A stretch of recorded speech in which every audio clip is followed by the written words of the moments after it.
Alô, você! Estamos nas notas preliminares, parte 3. Na aula passada, iniciamos falando sobre as fontes. Nós justamente estamos aqui, ó, direito penal, falamos das medidas, da classificação do direito penal, e agora nós vamos falar das fontes, né? Então, vamos continuar nosso curso de tudo que você queria saber sobre direito penal e não tinha coragem de perguntar. O costume, ele consiste na regra de conduta criada espontaneamente pela consciência comum do povo, decorrente da prática reiterada e constante de determinado ato, com a convicção de que sua necessidade jurídica ela se apresenta. Então, eu tenho aqui uma conduta reiterada.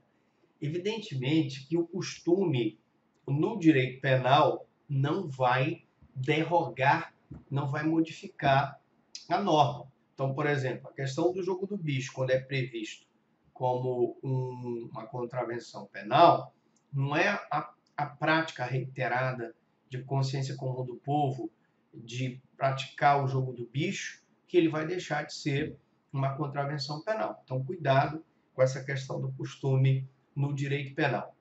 A jurisprudência é a fonte do direito que se processa através do exercício da jurisdição. Hoje em dia, essa jurisdição ela é muito importante, você que vai fazer prova de concurso, saber o que decidiu o Supremo Tribunal Federal, o STJ, sobre determinada matéria.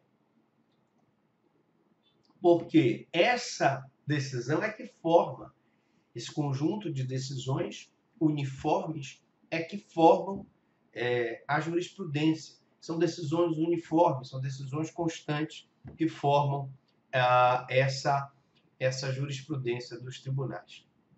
Nós temos também a doutrina, que é o resultado dos estudos levados a cabo por juristas com o escopo de analisar e sistematizar as normas jurídicas, elaborando conceitos, interpretando leis, emitindo juízos de valor a respeito do conteúdo das disposições legais e apontando sugestões de reforma do direito vigente.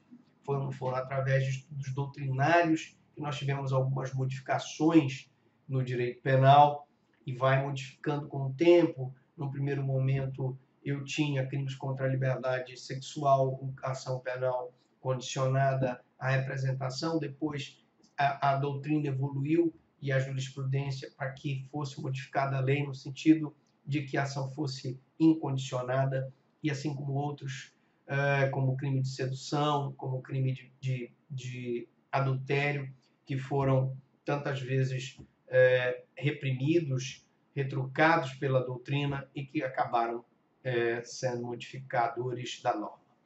Portanto, a norma penal e a lei penal, ela precisa estar prevista, evidentemente, no ordenamento jurídico por conta do princípio da legalidade. E aí eu tenho alguns conceitos, né, sobre a norma penal.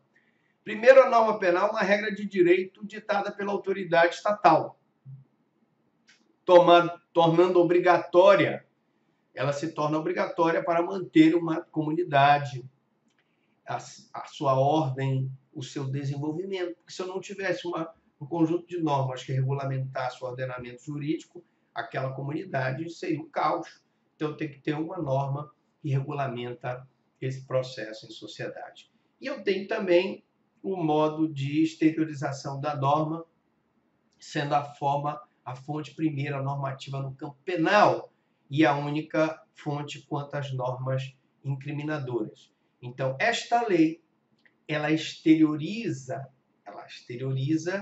é o modo como se exterioriza a norma, sendo uma conduta formal, uma fonte primeira da normatividade no campo do direito penal, porque é através dessa norma que o Estado exerce o seu direito de punir, é a única fonte quando se trata de normas incriminadoras. Não posso criar uma norma incriminadora pela jurisprudência, eu não posso criar uma norma incriminadora pela doutrina, só através da lei penal.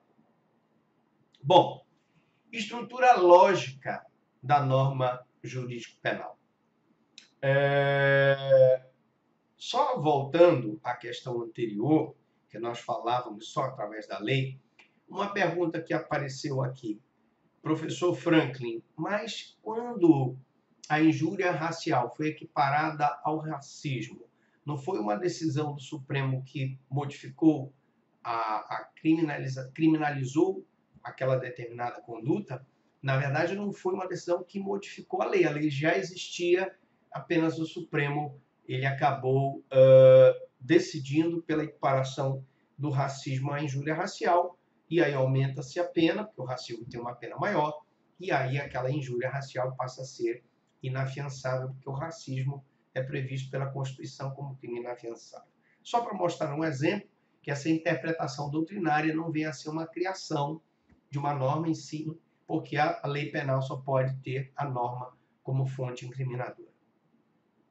Mas a estrutura lógica da norma jurídico-penal, ela tem uma proposição composta de dois elementos. Primeiro, uma hipótese legal, uma previsão fática e um antecedente, um tipo legal.